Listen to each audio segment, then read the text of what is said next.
हे वडिलांचं चालत नव्हतं आणि थोडा तुमचाही खर्च होता आई वडिलांना, त्यांचा स्वतःचा खर्च होता. त्याच्यामध्ये आईचं काय? आईने अगरबत्तीचा व्यवसाय चालू करायचा निर्णय घेतला. थोडाफार त्याच्यातून नफा मिळाला, पण शेवटी कसं परिस्थितीच्या पुढे प्रश्न नाही, करत होतो. त्याच्यानंतर मग आमच्या तालुक्याचं प्रसिद्ध म्हणजे कडधान्य, त्या ह्याच्यातून मग आम्ही ते मसाला पापड वगैरे 5 किलो पासून आम्ही ते महिन्याचं उत्पादन आम्ही 500-700 किलो वरती नेतो. लॉकडाऊनच्या नंतर अगोदर म्हणजे 1-1.5 वर्षात ही डेअरिंग केली. सगळा पैसा जो कमवला होता, म्हणजे जे साठवलं होतं, मम्मीला म्हटलं हे सगळं लावायचं. त्याच्यानंतर कोविड आला, त्यावेळेला हे थांबलं की काय झालं या धान्यात? तिथे पुन्हा एकदा पूर्ण बॅकफुटला, पूर्ण म्हणजे पूर्णच बॅकफुटला संपलं सगळं. पुन्हा सुरुवात नव्याने, शून्यातून 100 वेळा हारू, 100 वेळा चालू, पण व्यवसाय. आता हे सरबताचा बिझनेस करावा हे कधी वाटलं? सुरुवातीला मी म्हटलं होतं की बाबांना नाईलाज होता शेतीशिवाय, तर तसं माझं झालं. पुन्हा हे भरारीत प्रवेश, त्यावेळेला तुझं कसा अप्रोच होता? एक रिस्क घेऊन आणि एक्झिबिशन पहिलं 50वं एक्झिबिशन घे भरारीचं होतं आणि माझं पहिल्याच दिवशी 5 वाजता टेबलवर एकही बॉटल नव्हती राहिली. 3-4 एक्झिबिशन झाले, जेवढं आणू तेवढं माल, जेवढं आणू तेवढं माल, काही सगळं गणितच बिघडायला लागलं. झालं. घे भरारीने मला एक शब्दात न सांगता येणारं नवीन आयुष्य मला दिलं व्यवसायासाठी, आणि सुधारस हे नाव जगभरात प्रसिद्ध होईल अशी माझी इच्छा आहे आणि मला पोचवायचंय. नमस्कार, मी नीलम, घे भरारीची को-फाउंडर. आपण शेतकऱ्यांच्या समस्या, शेतकऱ्यांच्या शेतीत येणारं नुकसान, त्यांच्या आत्महत्या, शेतकऱ्यांच्या मुलांना स्थळं न येणं, अशा अनेक गोष्टी बघत असतो, वाचत असतो. पेपरमध्ये सगळं आपण वाचतो, आपल्याला थोडा वेळ हळहळ वाटते आणि आपण ते सगळं दुर्लक्षित करून आपल्या रोजच्या आयुष्यात इतके समरस होऊन जातो की आपल्याला पुढचं काही समजत नाही आणि शेतकऱ्यांच्या विषयी जी कळकळ असते त्यात आपण काही करूही शकत. परंतु घे भरारीमध्ये एक असा व्यावसायिक आहे ज्यांनी शेतीमालामध्ये काहीतरी प्रोसेसिंग करून त्याचा एक बिझनेस निर्माण केलाय. असा आज एक शेतकऱ्याचा मुलगा माझ्याकडे आलेला आहे. त्याचं नाव आहे मयूर.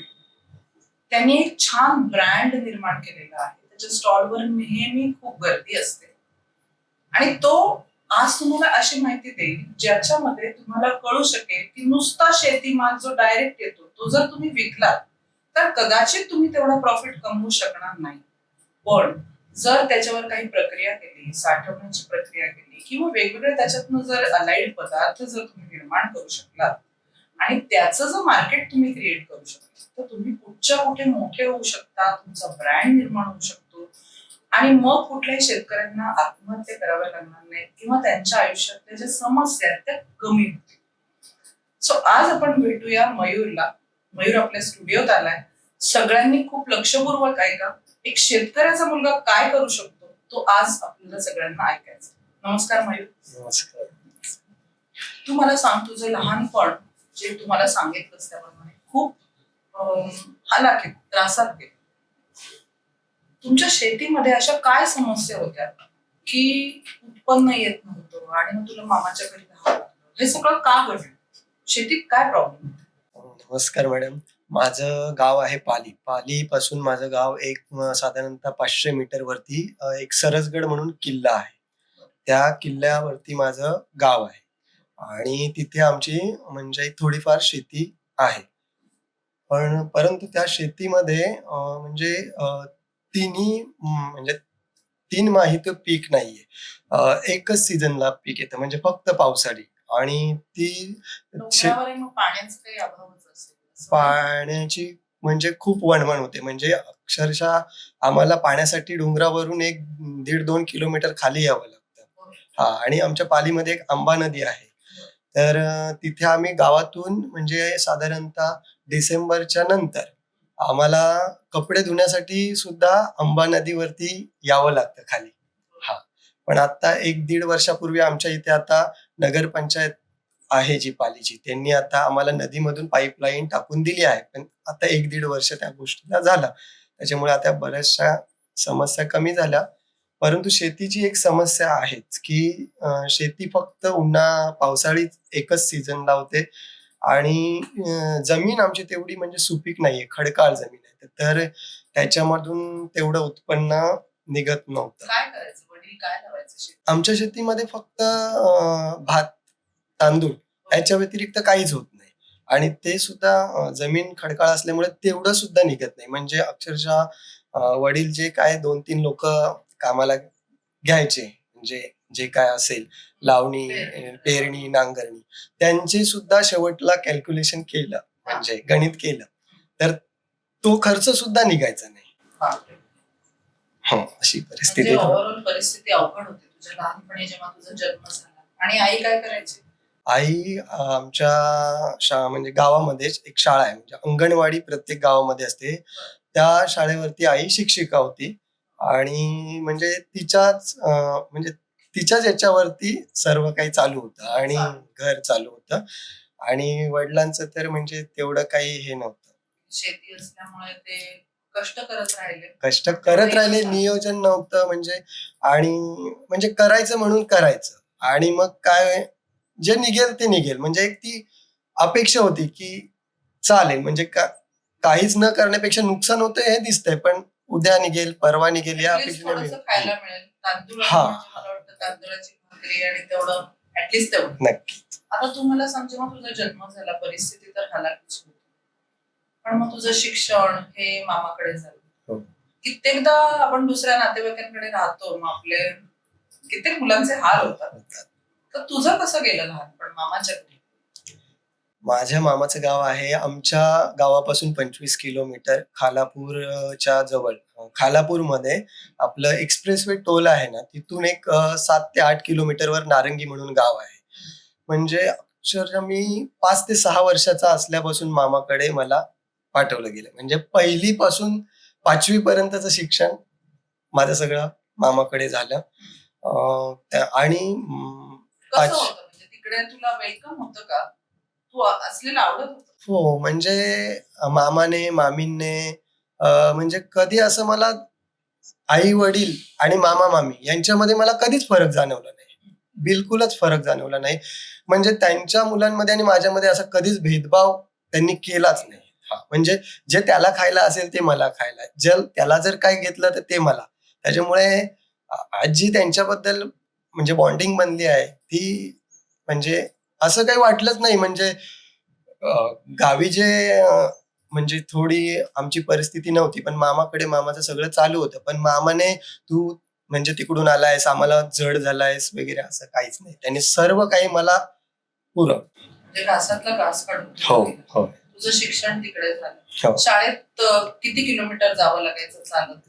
शाळेमधून तिथून एक 10-12 किलोमीटरवरती वावोशी म्हणून गाव आहे. हां. त्या गावावरती आम्हाला तेव्हा जायला लागायचं.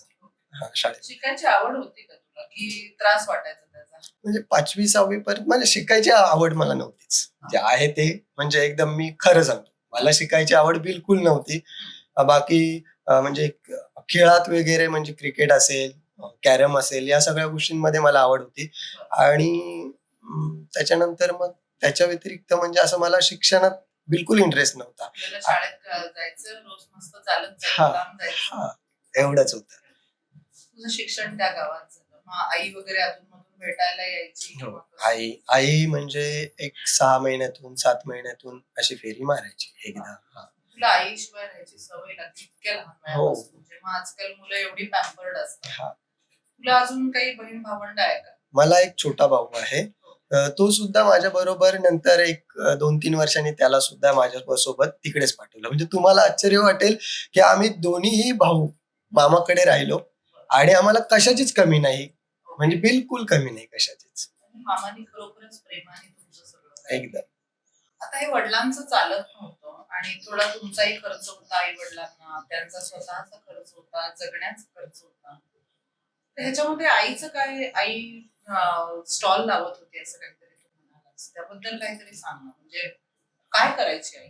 आई शाळेवरती तर होतीच आणि वडिलांचं तेवढं शेतीमधून मी जसं सांगितलं, की काहीच निघत नव्हतं आणि तेवढा अंगणवाडीमध्ये म्हणजे शाळेला तेवढे तेव्हा पगार नव्हती आणि आमचा खर्च वगैरे म्हणजे मामाने तर कधी आईकडून घेतलंच नाही आणि ती म्हणजे त्यांनी अपेक्षा सुद्धा केली नाही. म्हणजे अगदी जसं सांगितलं मुलाप्रमाणे सांभाळलं. पण मग तरी सुद्धा मग आईने शाळा सुटल्याच्या नंतर सुरुवातीला अ, अगरबत्तीचा व्यवसाय चालू करायचा हे केलं, निर्णय घेतला बरं. आणि मग ती म्हणजे जशी त्यांची नोकरी संपली हा बिझनेस त्यांनी चालू केला. नाही, नोकरी तर चालूच होती. नोकरी करून सुद्धा आईने अगरबत्तीचा व्यवसाय चालू केला आणि अक्षरशः म्हणजे आता म्हणजे बेकार वाटतं सांगायला, की जशी म्हणजे आता माझ्या आईच्या एज म्हणजे त्या वयाची लोकं म्हणतात, की आमचे दिवस कसे एकदम हालाकीचे होते. तसं मी सुद्धा त्या टाईममध्ये ते दिवस काढलेले होते हालाकीचे आणि मला ते दिसत होतं आणि त्याची मला जाणीव होती. आणि मला वाटते संस्कार जाणीवेतून जरा जास्त आपल्याला हे होतं. संस्कारांची ही जाणीव होते परिस्थितीतून. तर आई अक्षरशः 2 बॅग घेऊन म्हणजे अ, आता आमच्याकडे जसे सरकारी ऑफिस असतील, शाळा असतील, तिकडे गणपतीचं सीझन असेल, दिवाळीचं सीझन असेल, तेव्हा अगरबत्ती, धूप वगैरे विकायला जायची. बरं. हां. तर मग त्याच्यानंतर मी 6वी-7वी ला ते कुठून आणायची अगरबत्ती आणि धूप कुठून आणायची? आमच्या इथेच म्हणजे तिथे पालीमध्ये एक नागोठणे म्हणून गाव आहे. तिथे एक हां. होलसेलचं मोठं दुकान होतं. अच्छा, म्हणजे कुठून तरी घेऊन ते विकणं आणि तेवढा थोडासा प्रॉफिट घेणं बरं, इथपर्यंतच हा बरं. बिझनेस. त्याच्यानंतर मी 5वी, 6वी, 7वी ला पुन्हा मला इकडे आणलं गेलं. बरं. हां, म्हणजे 5वी, 6वी, 7वी ला मी पुन्हा माझ्या गावी आलो पालीला. पालीला आल्याच्या नंतर तिथे मी 7वी पर्यंत पुन्हा शिक्षण तिथे घेतलं पालीमध्ये आणि मग पुन्हा मामाला करमत नव्हतं. मामाने 1 वर्ष घालवलं, 2 वर्ष घालवलं. ती म्हणजे जवळ-जवळ 2 वर्ष मी जेमतेम पालीला काढल्याच्या नंतर मामाने सांगितलं, "नाही, याला पाठवून दे." मग मग आम्हीच बघतो. हां, मीच बघतो. तर मग छोट्याला तिथे ठेवलं आणि मला तिकडे म्हणजे घेऊन गेले. आता मला म्हणजे माझ्या गावामध्ये मला कोणीच ओळखत नाही. फक्त गावामध्ये ओळखतात. जसं की आपण तिथे राहतो आजूबाजूच्या परिसरात मला कोणीच ओळखत नाही. पण मामाच्या इकडे पूर्ण खालापूर तालुक्यामध्ये म्हणजे बऱ्यापैकी मला लोकं ओळखतात. तर मग 6वी-7वी ला असताना मला मामाने एक सायकल घेऊन दिली होती. सायकल घेतल्याच्या नंतर आईच्या सोबत त्या सायकलीवर 2 पिशव्या घेऊन मी सुद्धा जायचो विकायला. स्टॉलवरती. स्टॉलवरती नाही म्हणजे तिथे शाळेमध्ये जे काही. जे काही म्हणजे ऑफिस वगैरे तिथे. आणि स्टॉलला नंतर मग 2006 ला वगैरे मी असं तुम्ही चालू वेगवेगळ्या केलं. शाळांमध्ये वगैरे जायचा हो. विकायला. हां, असं सुद्धा. शाळेत होय. बरं. आणि त्याच्यानंतर मग 2006 ला आम्ही पहिला स्टॉल बेलापूर, सीबीडी बेलापूरच्या इथे एक कोकण भवनच्या समोर एक महिला बचत गटांचे तेव्हा स्टॉल लागायचे. बरं. तेव्हा आम्हाला आमच्या तालुक्याकडून सिलेक्शन झालं होतं आणि तेव्हा मी पहिल्यांदा आईसोबत तिथे गेलो होतो आणि तिथे स्टॉल लावला होता आणि चांगली विक्री झाली होती. बरं. त्याच्यानंतर मग हळू-हळू तेच मग प्रदर्शन त्यातून काही मिळत होतं का असं? मिळत होतं पण ट्रेडिंग होतं ना. ट्रेडिंग होतं, परंतु म्हणजे ते तेव्हा ठीक होतं. म्हणजे थोडंफार त्याच्यातून नफा मिळायचा. म्हणजे त्याच्यामध्ये काही एवढं मार्जिन वगैरे आणि ट्रान्सपोर्ट खर्च वगैरे तेव्हा कसं करायचं आपला बिझनेस करतोय, 2 पैसे मिळत होते. नाही अशातला भाग नाही, पण जसं पाहिजे तसं मिळत नव्हतं. पण शेवटी कसं परिस्थितीच्या पुढे प्रश्न नाही, करत होतो. जे काय मिळेल ते. शेवटी मग नंतर आम्ही एक 2-3 वर्ष ते केलं. त्याच्यानंतर मग थोडं आणखीन नव्याने वेगळ्या व्यवसायामध्ये आता काय केलं? आई मसाले वगैरे करायची. हो, तेच. त्याच्याबद्दल सांग. आईने मग त्याच्यानंतर आता ते अगरबत्तीचे झाल्याच्या नंतर आम्ही विचार केला का याच्यामध्ये 2 पैसे म्हणजे आपण काहीतरी मेहनत, कष्ट तर आपण म्हणजे एकदम करतोच आहे. तर ते कुठेतरी सार्थकी लागलं पाहिजे. कुठेतरी नियोजन त्याचं झालं पाहिजे किंवा मग थोडंसं विचारपूर्वक आपण करू काहीतरी. मग आता आमचा रायगड जिल्हा आहे. रायगड जिल्ह्यामध्ये आमचा सुधागड तालुका. सुधागड तालुक्याचं म्हणजे आज तुम्ही कुठेही गेलात आणि विचारलं प्रसिद्ध काय आहे? जसे पेणचे सुप्रसिद्ध पापड आहेत. तर आमच्या तालुक्याचं प्रसिद्ध म्हणजे कडधान्य. बरं. वाल, मूग, मटकी असतील, चवळी वगैरे हे सगळे धान्य आमच्या इकडचे एकदम म्हणजे मानले जायचे, की म्हणजे पालीला लोकं बाहेरून मंदिर आहे आमच्या इथे. बल्लाळेश्वर गणपती आहे. बल्लाळेश्वराचं मंदिर अष्टविनायक मधला 8वा गणपती. तर तिकडे लोकं आल्याच्या नंतर तिथे मंदिराच्या इथे सुद्धा तुम्ही जरी आजही आलात, तरी तुम्हाला धान्याची दुकानं भरपूर दिसतील. म्हणजे आपण एखाद्या ठिकाणी कोणत्याही जातो, तर तिथे त्या गावातलं काही प्रसिद्ध असेल, तर त्याची दुकानं भरपूर दिसतात. ते घेतो आपण. हां. तर तसं होतं. तर मी आईला म्हटलं, की आपण हे समजा चालू केलं, तर आपल्याकडे हे धान्य उपलब्ध पण होईल आणि मुंबईमध्ये याची गरज आहे. लोकांना चांगलं ऑर्गॅनिक पाहिजे. ऑर्गॅनिक पाहिजे. तर त्या ह्याच्यातून मग आम्ही ते मसाला पापड वगैरे मग आईने कडधान्य, त्याच्यासोबत मसाला, पापड हे सगळं. हे चालू केलं. मसाले आणि पापड मग गावातल्या आईने बायका बनवायच्या हो कसं? गावातल्या बायका म्हणजे सुरुवातीला तर आई सुरुवातीला म्हणजे किती 5-6 किलो लागायचं तेव्हा आई बनवायची. 5 किलो पासून आम्ही ते 100, 150, 200 म्हणजे महिन्याचं उत्पादन आम्ही 500-700 किलो वरती नेलं होतं. अरे वा, मस्त. हम्म.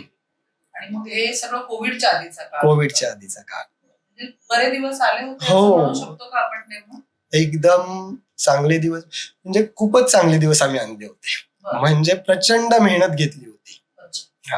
आणि मग त्याच्यामुळे त्याचा काही स्टॉक घरात ठेवायचा की कसं करायचं? स्टॉक घरामध्ये ठेवायचो. कडधान्याची गोष्ट सांगतो, की कडधान्य आम्ही आई म्हणजे माझी खूप मेहनती होती. फक्त तिला नियोजनाची तेवढी हे नव्हती आणि ती जबाबदारी मी थोडंसं घेतली होती. तेव्हा तुझं वय काय होतं? तेव्हा माझं वय एक 12-13 वर्ष असेल.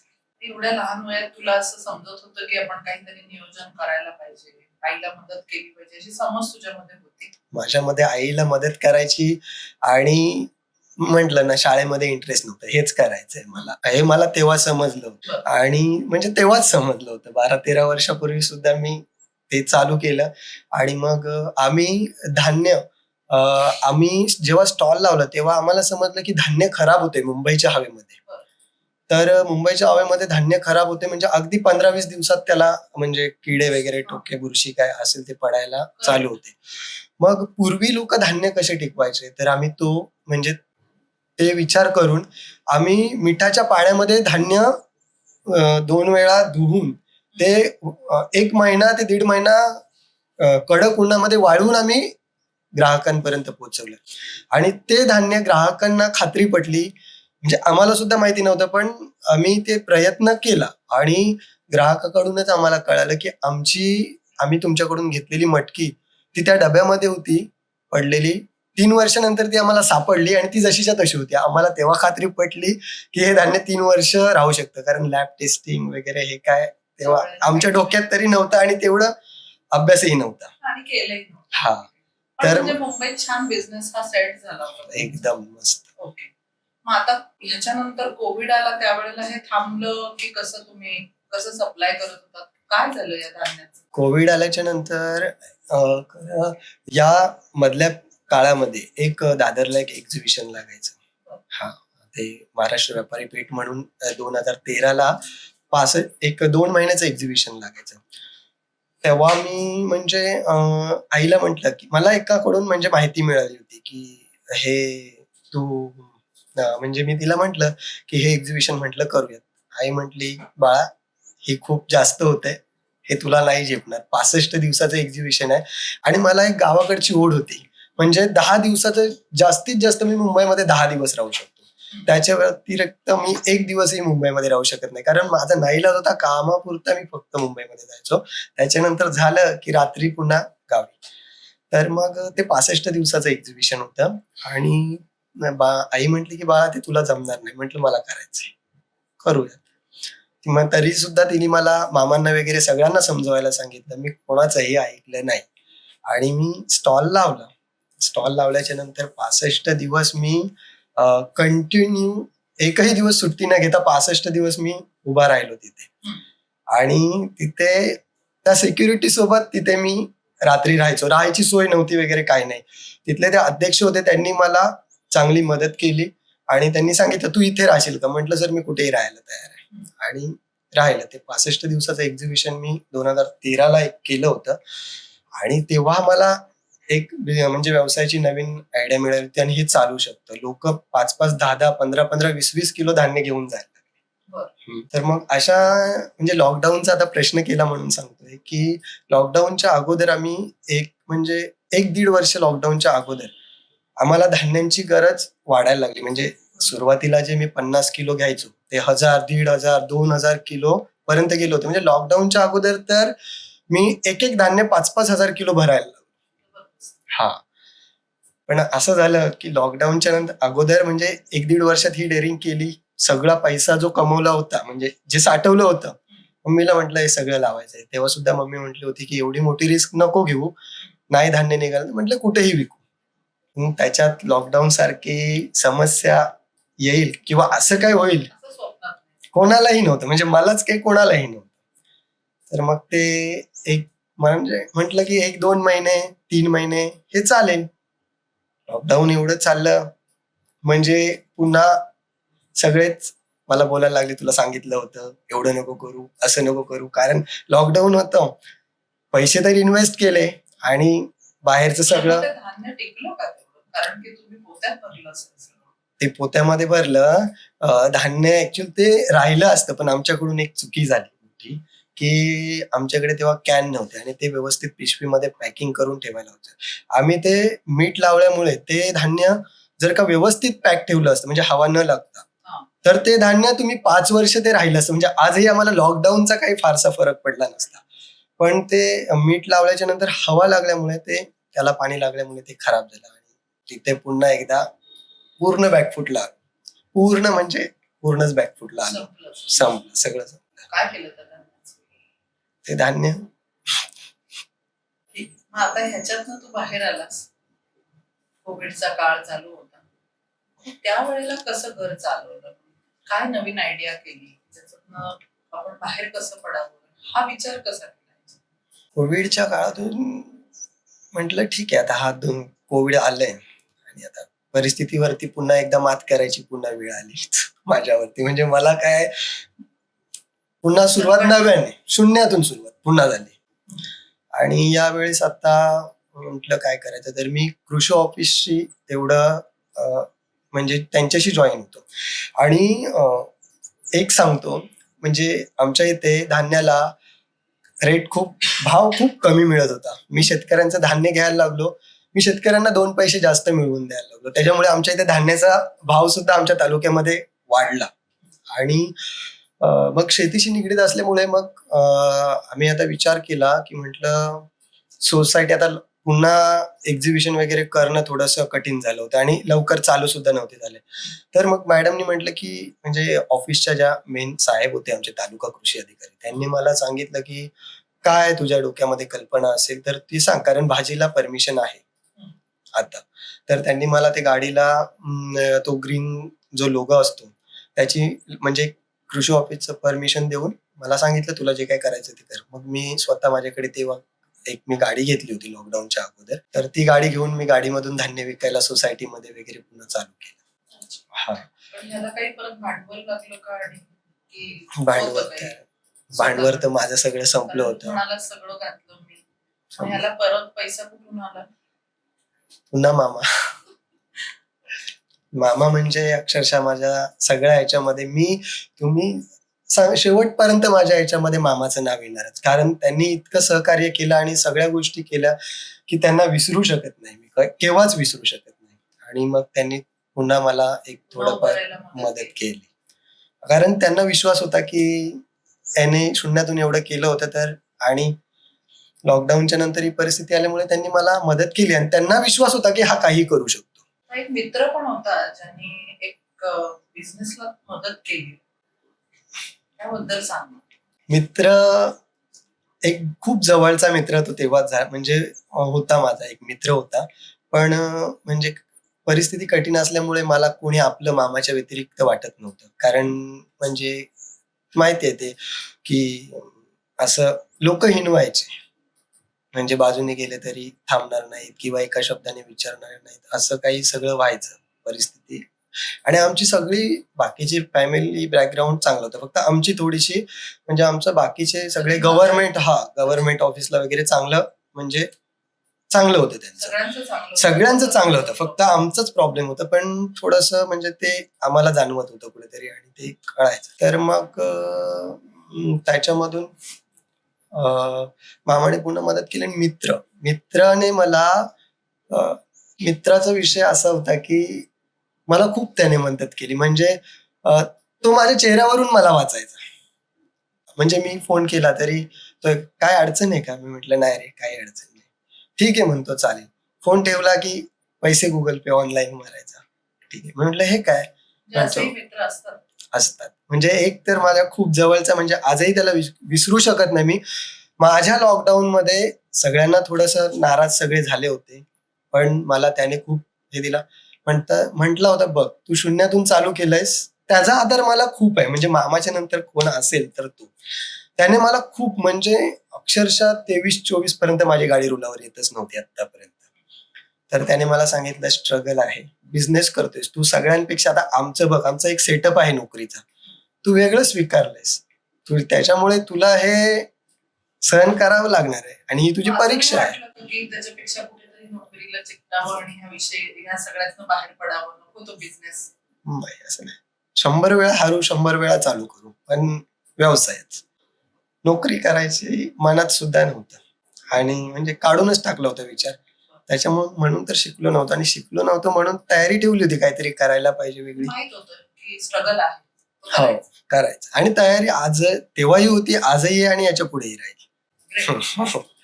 आता हे सरबताचा बिझनेस करावा हे कधी वाटलं? सरबताचा बिझनेस करावा म्हणजे लॉकडाऊनच्या अगोदर स्टॉलचे म्हणजे मी काय म्हणतात त्याला प्रायव्हेट प्रदर्शन करायचो. त्याला भाडे असायचे की म्हणजे तर त्यालाच 1200-1300 रुपये असे लॉकडाऊनच्या अगोदर भाडे असायचे आणि तेव्हा ते म्हणजे निघायचं. लॉकडाऊनच्या नंतर अचानक स्टॉलचे रेंट वगैरे सगळे वाढले. व्यवसाय कमी झाला. मग ते निघणं मुश्किल झालं. मग सुरुवातीला मी म्हटलं होतं की बाबांना नाईलाज होता शेतीशिवाय काहीच निघत नव्हतं. तसं माझं झालं पुन्हा. आता हे माझ्या याच्यामध्ये झालं. रेंटमध्ये जात. सगळे पैसे रेंटमध्ये जात होते. काहीच सुटायचं नाही. ऑप्शन तर काहीच नव्हतं. लाईन तरी पकडले आणि नव्याने काय विचार सुद्धा मी करू शकत नव्हतो. लॉकडाऊनच्या नंतरचे 2-3 वर्ष तसे काढले. काढल्याच्या नंतर मग पुन्हा म्हटलं आता शेतीच्या संदर्भातच काहीतरी व्यवसाय करायचा आपल्याला आणि असं काय करता येईल प्रोसेसमध्ये किंवा जे 2,4 करता येतील म्हणजे 2 रुपयाची 4 रुपयाला वस्तू विकता येईल आणि त्याच्यातून भाडं काढून आपलं काहीतरी निघेल असं.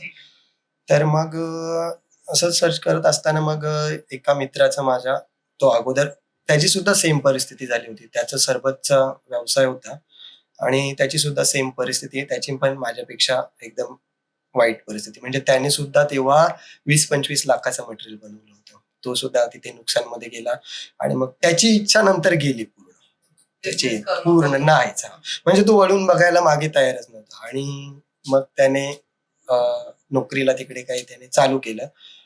तर मग त्याच्यावरून मी म्हटलं, की आपण समजा जर हे चालू केलं आणि याला थोडंसं डेव्हलप म्हणजे त्याचं थोडं वेगळं होतं. मी थोडं म्हटलं नव्याने आपण चालू केलं तर. मग त्याने मी ताज्या फळांचा रस बनवू आणि तो देऊ आणि त्याला मागणी चांगली होती. लॉकडाऊनमध्ये पण तसंच काहीतरी पाहिजे होतं लोकांना. मग त्याच्या ह्याने मी त्याला त्याचा काही विचारलं. कोर्स केला का सरबत बनवायचा? कुठे शिकलास? मी कोर्स तर ऑनलाईन केला, पण ऑनलाईन कोर्समध्ये तेवढी काही मला माहिती मिळाली नाही. आणि त्याला मग मी मित्राला विचारलं, की "तू मदत करशील का?" तर तो तयार झाला. म्हटलं, "दे. तुला जे काही लागेल ती मी मदत करतो." म्हटलं, "ठीक आहे, पण मदत करणं तुला एक तुझी तुझ्यासारखी नाही." म्हणजे त्याच्यामध्ये आता आपल्याला वेगळे काही चेंजेस करायचे आहेत. आपल्याला ओरिजिनल द्यायचं आहे लोकांना. तर मग तो म्हटला, "ठीक आहे, आपण प्रयत्न करू." मग त्याच्यातून आम्ही त्याचं डोकं लावून मग आम्ही थोडं हळू मग ते जे आता आम्ही विकतोय मी पेरू सरबत, आवळा सरबत हे ओरिजिनल फळांपासून चालू केलं बनवायला. आणि जेव्हा ठरवलं की आपल्याला सरबतांचा बिझनेस करायचा आहे, त्यावेळेला पहिल्यांदा फळं लागली असतील आणायला. हो. प्लांट काहीतरी थोडंसं मशिनरी हो, लागली हो, असेल. हो. त्या सगळ्याचा जुगाड कसा केला? जुगाड म्हणजे मित्राकडे काही थोड्या त्याच्या मशिनरी होत्या, छोट्या मशिनरी होत्या आणि मला सुद्धा छोटीच सुरुवात करायची होती. हो. तेव्हा काही एवढं हे नव्हतं. म्हटलं पाहूया कसं काय, करून बघूया. करून बघूया. मग म्हणून मग त्याने मला सगळंच त्याचा सेटअप दिला. छोटा सेटअप होता तो. हो. Great. हां, म्हणजे आमच्यातलं म्हणजे माझा स्वभाव असा आहे, की त्याला माझ्यावर पूर्ण विश्वास होता. आणि म्हणजे माझा आणखीन एक स्वभाव आहे, की मी खूप कमी लोकांशी नाती जोडतो. पण जे रात्री सुद्धा माझ्यासाठी 2 वाजता किंवा मी त्यांच्यासाठी असे उभे राहतील. तर त्याने मला कोणतीही शंका न त्याच्या मनात घेता मी त्याला विचारलं, की "बघ तू पुन्हा चालू करणार असशील तर मला म्हणजे आपण वेगळं करू किंवा तू येणार असशील तरी चालेल, आपण दोघं करू." पण तो म्हणला, "मला ह्याच्यामध्ये पुन्हा उतरायचंच नाहीये आणि तुला जी काही मदत लागेल तू सांग मी तुला देईन." आणि त्याने मला 100% सहकार्य दिलं आणि ते चालू झालं. सगळी मशिनरी दिली. सगळ्या मशिनरी मला त्याने दिल्या. आता फळं वगैरे कितीची इन्व्हेस्टमेंट केली त्यावेळेला आणि कुठून आणली? तेव्हा इन्व्हेस्टमेंट मी छोटीच केली. आता लॉकडाऊनमध्ये फटका बसलाच होता. हां. मग म्हटलं, की सुरुवातीला मी 50 एक म्हणजे आम्ही सुरुवातीला 25 किलोपासून म्हणजे 25 किलोच पेरू आणले. बरं.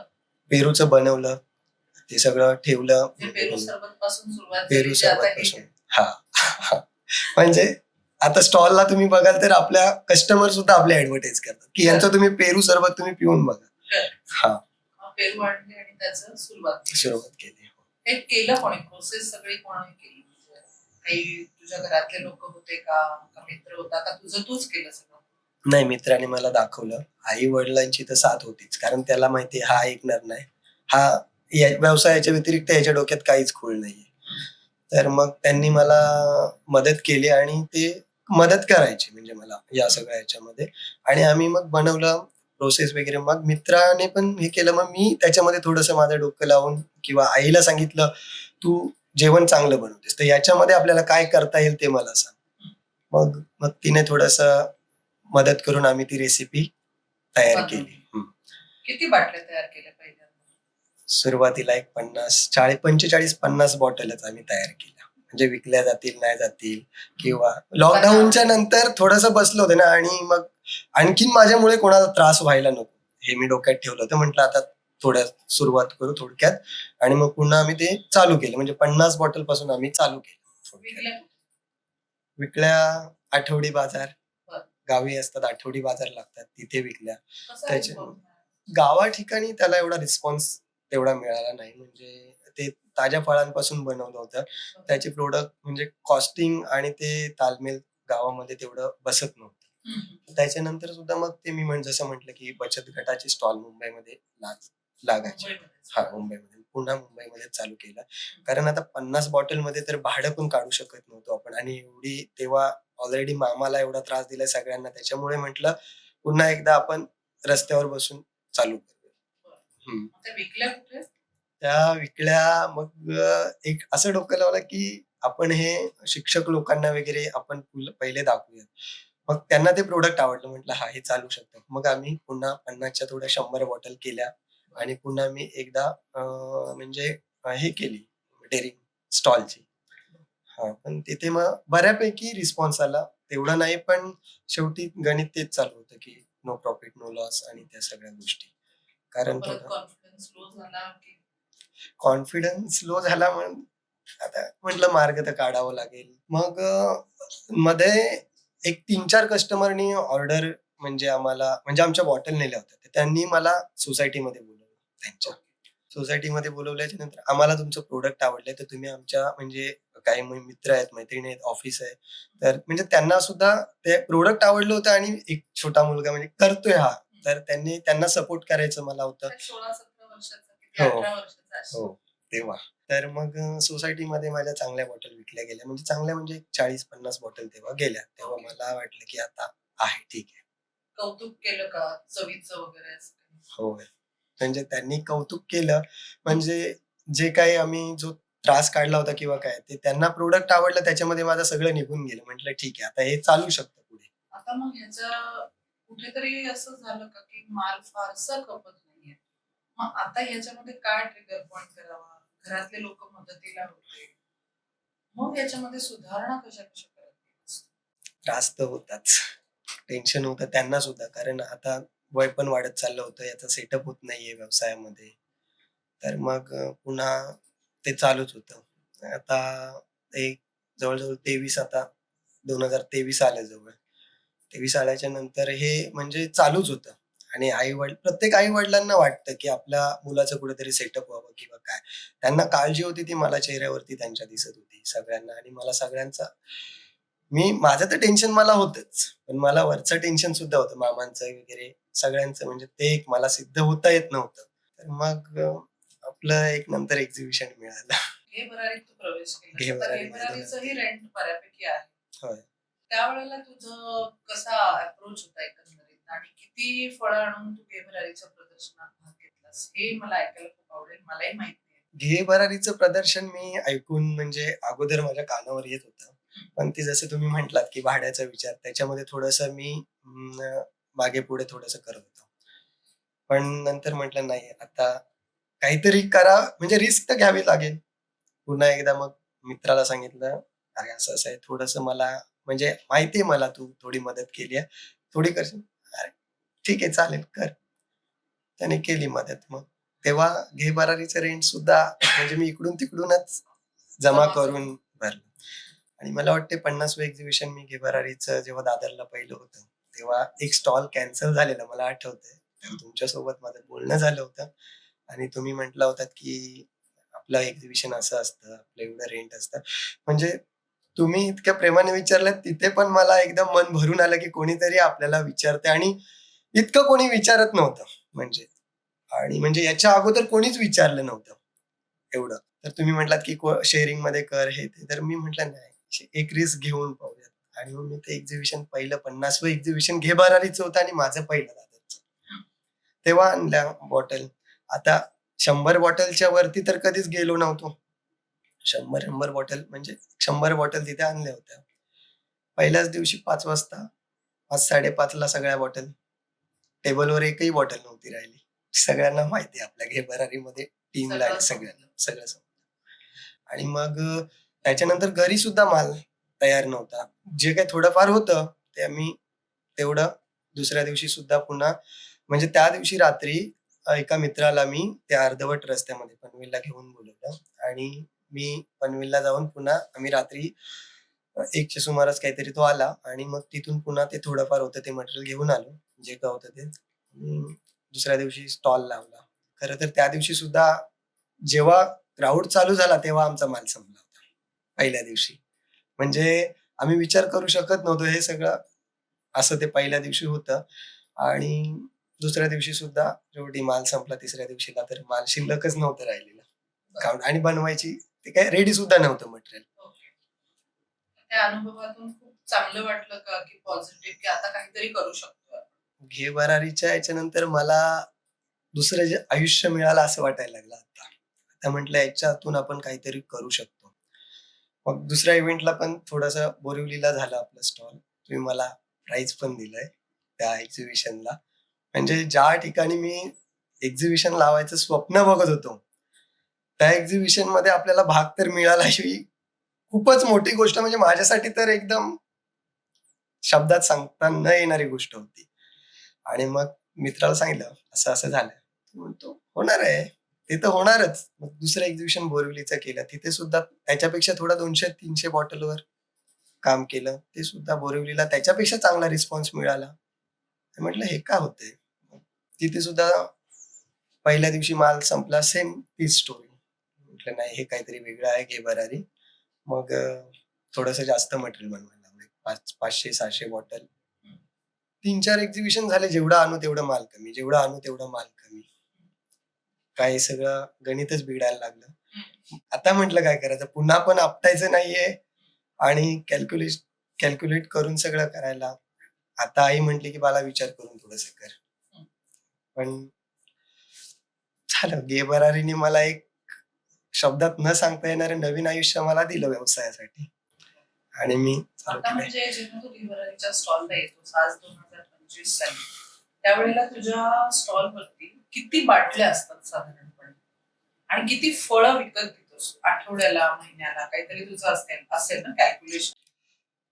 तर तेव्हाचं कॅल्क्युलेशन तर 50 किलो फळं घेतली तरी महिन्याला संपत नव्हते.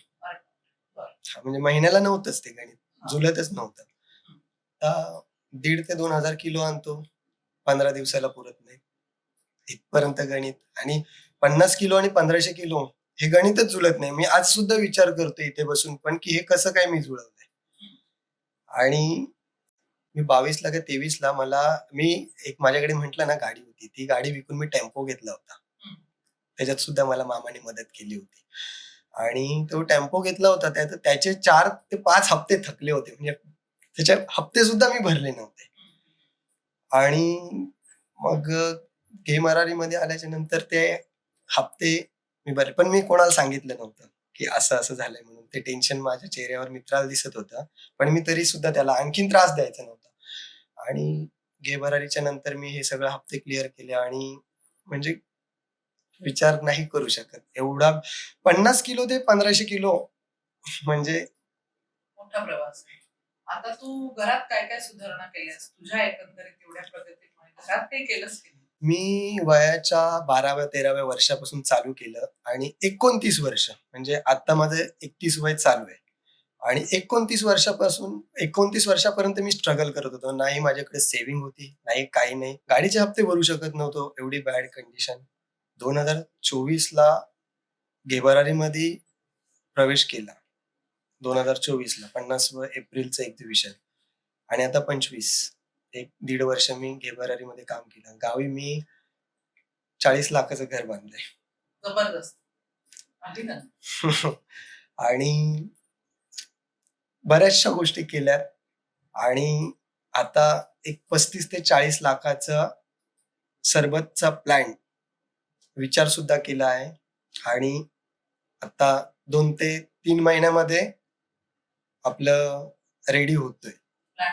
प्लॅन रेडी होतोय आणि पूर्ण म्हणजे सेटअप तो जवळजवळ एक 30-35 लाखाचा म्हणजे साधारणतः त्याला मशिनरीज लागतात. म्हणजे मलाच स्वतःला विश्वास नाही बसत आहे की मी 1 वर्षात घे भरारीमुळे एवढं आयुष्य माझं बदलू शकेल आणि घे भरारीने काय दिलंय. म्हणून कधी कधी तुम्ही समोर आलात की मी एकच शब्द म्हणत असतो, काय कसं चाललंय, निशब्द. शब्दच नसतात तर काय बोलणार पुढे. मला एक सांग, आता हे प्रोडक्शन केलं तर ते फ्लेवर्स आहेत का आपले जे ऐकतायत आपल्याला त्यांनाही कळू दे की एक पेरू व्यतिरिक्त काय काय फ्लेवर तुझ्याकडे बघायला मिळतात, ते तू डेव्हलप कसं केले, आता किती मुलं आहेत तुझ्याकडे कामाला, असं काहीतरी आम्हाला सांग ना. छान. फ्लेवर म्हणजे बॉटलमध्ये काही ऍड करतो की म्हणजे किती प्रकारची सरबत आहे. पेरू, आवळा. ओके. आपल्याकडे 9 प्रकारचे सरबत आहेत. पेरू आहे, आवळा, लेमन, जिंजर, पुदिना, तुळस असं एक 5 फळांचं मिक्स पंचरस केलेला आहे. एक शुगर फ्री मध्ये आवळा, अद्रक, आंबे हळद केलेला आहे. आता तुम्ही टेस्ट केला असेल, तुम्ही तर टेस्ट केलंच असेल, पण त्याला पेरूपेक्षा त्याची मागणी वाढायला लागली. होय. आणि एक कस्टमर 20 25 बॉटल स्वतः घेऊन जाते. मी सुद्धा विचार नाही करू शकत आणि माझा ज्या मित्राने मला दिलेला आहे, कशा करतोस, म्हणजे कशा शोधतोस तू? हे आम्हीच थोडं हळूहळू काहीतरी हे टाक ते टाक आणि मग चेकिंगला पाठव, टिकतंय आणि कस्टमरला विचारायचं, मॅडम कसं वाटतंय काय. कस्टमरच सांगतात. आमची ऍडव्हर्टाईज आता आपलं एक पंडित फार्मचे टेस्ट करायला तुझी आई, तू आणि कोण कोण आहे तुझ्याकडे? आई आणि मीच सध्या तरी. आता तू आणि आई बनवतो, मी आणि आई दोघेच बनवतो, कारण हे खाद्यपदार्थ आहे. हे आता जेवढं मी म्हणजे आता म्हणतोय की माझे ग्राहक वर्ग माझी मार्केटिंग करतं, तर त्याच्यामध्ये जर का क्वालिटी चेंज झाली तर ती भीती आजही मनामध्ये, आणि ती आम्हाला लगेच तेवढं नाव म्हणजे जेवढं आता गेलंय ते पुन्हा खाली नाही आणायचं. त्याच्यामुळे आजही मी आपले शुक्रवार, शनिवार, रविवार प्रदर्शन झाले की सोमवारी गेल्यापासून पातेल्यामध्ये चालू असतं स्वतः. नाही, आता मॅडम कसं आहे की सुरुवातीला हे करत होतो, आता 2 आणि 3,000 बॉटल एका प्रोडक्टच्या स्वतःला इतकं करणं शक्य होत नाही, कारण मला मटेरियल बनवतानाच माझे दिवस पुरत नाहीत. आणि मग त्याच्यासाठी मी एक 7 ते 8 बायका लेडीज तिथे ठेवलेल्या आहेत. 7 ते 8 बायका तुझ्याकडे कामाला. रेसिपी तू स्वतः सगळं बनवतोस, त्याचं तू टेस्टिंगला वगैरे पाठवतोस का लॅबला काही? हो, लॅब टेस्टिंगला आता सुद्धा मी पुन्हा दिलेलं आहे लॅब टेस्टिंगला प्रोडक्ट. आणि ते किती फ्लेवर करायचे ह्याच्या पुढे तुला, किती वेगवेगळ्या फळांचे सरबत? सुरुवातीला तर मी आपल्या इथे आलो तेव्हा माझ्याकडे 5च फ्लेवर होते. आता मी 5वरून 9 केलेत आणि आणखीन आता आपला प्रयत्न चालू आहे शुगर फ्री मध्ये आणखीन एक 3 ते 4 प्रोडक्ट करायचे. शुगर फ्री म्हणजे शुगर फ्री काळाची गरज आहे. तुला काळाची गरज कस्टमर कडून आला की तुला? नाही, मला स्वतःला हे वाटलंय की, आणि आता कुठेही गेलात तरी घराघरात शुगरचं प्रमाण वाढलेलं आहे. नॅचरल शुगर फ्री आपल्याला ग्राहकांना द्यायचं आणि 100% त्याची मागणी आहे आणि हे सुद्धा तेवढंच चालेल एवढं मला खात्री आहे. आता तू आतापर्यंत सगळा प्रवास हा खात्रीवरच केला, स्वतःच्या खात्रीवर. आता मला सांग, हे सगळं एवढी छान प्रगती तुझी चालली, आता प्लांटही होणार आहे, तर त्या तुझ्या छान प्लांट आणि तुझ्या स्वप्नाविषयी सांग. तुला काय वाटतं की तुझा जो ब्रँड आहे त्या ब्रँडचं नाव तर सांगशील? हो, आता मी फ्रेश फूड करून, ते राहिलं, फ्रेश फूड करून आपला आता ब्रँड आहे. पण आता जेव्हा मी सुरुवातीला आपल्या इथे येण्याच्या अगोदर मार्केट नव्हतं, घरगुती करायचो. आता मार्केट मिळालं, व्यवसाय वाढलाय, आता सगळे लायसन्स वगैरे घ्यावे लागणार. त्याच्यामुळे आता मी ट्रेडमार्क्स कडे वळलो, की आता हे ट्रेडमार्क करूया. ट्रेडमार्क कडे गेल्याच्या नंतर कळालं की हे सर्च रिपोर्ट काढला तर त्याच्यामध्ये हे नाव कॉमन होतं, मग त्याच्या पुढे काहीतरी किंवा मागे काहीतरी नाव हे करायचं. पण मग आता आम्ही फ्रेश फूड हे आतापर्यंत नाव मी आमच्या फ्रेश फूडच्या नावाने चालत होतं, एक कस्टमरला सुद्धा, ग्राहकांना माहितीये. पण आता आपलं एक 3-4 महिन्यामध्ये आपण नवीन नाव सुचवलंय. सुधारस या नावाने आपलं प्रोडक्ट मार्केटमध्ये येईल आणि सुधारस हे नाव जगभरात प्रसिद्ध होईल अशी माझी इच्छा आहे आणि मला पोचवायचंय. प्लांट विषयी सांग. प्लांट किती मोठा प्लांट आहे? आता हे जे आता मी मशिनरी घेतलंय ते पण मी सांगतो की आता हे सेमी ऑटोमॅटिक मशीनचं माझं प्लॅन आहे. आणि हे मशीन कुठून येतं? आणि हे मी ऍक्च्युली अहमदाबादला पाहिलं होतं मशिनरी, पण त्याच्यानंतर मी सर्च आता इतके दिवस शोधतोय तर मला पुण्यामध्ये 2-3 ठिकाणी याचे कॉन्टॅक्ट मिळालेले आहेत. तर आता फक्त मला म्हणजे मला जागेचं माझं कन्फर्म नव्हतं. आता मी 3,000 स्क्वेअर फूटची जागा घेतली. हे सुद्धा म्हणजे आजही मला विश्वास नाही बसत आहे की 1 वर्षात हे सगळं इतकं पलटी होऊ शकतो. म्हणजे जे मी काय म्हणतात त्याला 29 वर्षात जे काही ज्याच्यासाठी धडपड करत होतो ते घीभरारीमुळे मला 1 वर्षात मिळालं. याचा विचार म्हणजे मला आजही मी करू शकत नाहीच आणि मला स्वतःला विश्वास बसत नाहीये की हे झालंय. पण आता झालंय त्याला झालंय त्याला इलाज नाही असं तर नाही म्हणायचं. चल, मस्त झालंय. आता सगळं मशिनरी येतेच, आपला प्लांट येणार आहे. मला एक सांग, तू बघतोस तुझ्या आजूबाजूला की आता आपण म्हणू शकतो तू एक छान बिझनेसमॅन झालास, शिकतो आहेस पण झालास. तू बघत असेल आजूबाजूला शेतकरी आहेत, त्यांची मुलं स्ट्रगल करतात किंवा खूप प्रॉब्लेम आहेत, आपण म्हणतो आत्महत्या करतात शेतकरी लोक. तर काहीतरी छान संदेश दे ना सगळ्यांना की तुझ्यासारखं काय काय करू शकतात प्रोसेस फूड मध्ये, कसे पुढे जाऊ शकतात, काय केल्याने त्यांच्या आयुष्यात बदल होऊ शकतो. प्रत्येक गावामध्ये मुलांनी आहे ना, शेतकऱ्यांच्या मुलांनी खूप आहे. फक्त ते काय म्हणतात त्यांना योग्य मार्गदर्शक नसतो किंवा त्यांनी एक ठरवलेलं असतं की नोकरी करायची किंवा पण शहरात जाऊन फक्त नोकरी करायची. security guard हा, किंवा- सिक्युरिटी गार्ड किंवा आपल्या जागा जमिनी विकतायत, हो, तिथे कंपनी उभारतायत आणि आपण त्याच कंपनीमध्ये सिक्युरिटी गार्ड राहतोय आपल्याच जागी. आपल्याच जागेवर. तर मला असं वाटते प्रत्येकाने आहे ना, म्हणजे असं जिद्द पकडली पाहिजे. त्याच्यासाठी ठरवलं पाहिजे की आपण काहीतरी वेगळं पाहिजे. शेतीत सोनं आहे, शेतीत सोनं आहे आणि ती शेती राखायला पाहिजे. आणि शेतीमधून जे निघणारं धान्य आहे त्याच्यापासून किंवा जे काही फळं आहेत, आता जसं माझं मी प्रोसेसिंग मध्ये केलं, भरपूर साऱ्या गोष्टी आहेत. तर मुलांनी जिद्दीने केलं पाहिजे ही माझी इच्छा आहे आणि त्यांनी सर्व काही दिलं पाहिजे त्याच्यासाठी. कारण कसं आहे आता, म्हणजे आपला माणूस शेतकरी आहे, मुलगा आहे, कोण मुलगी देईल नाही देईल ह्या भीतीने मरतोय.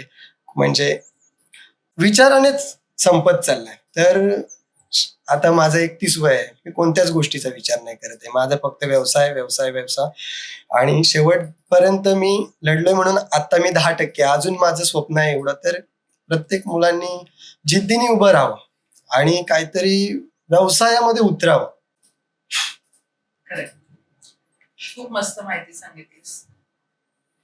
आपण, मी मगाशी सुरुवातीला जसं म्हणलं की शेतकरी कुटुंबात इतके सगळे प्रॉब्लेम आहेत, आपण नुसते ऐकतो, हळहळ व्यक्त करतो आणि सगळं विसरून जातो आणि आपल्या कामाला लागतो.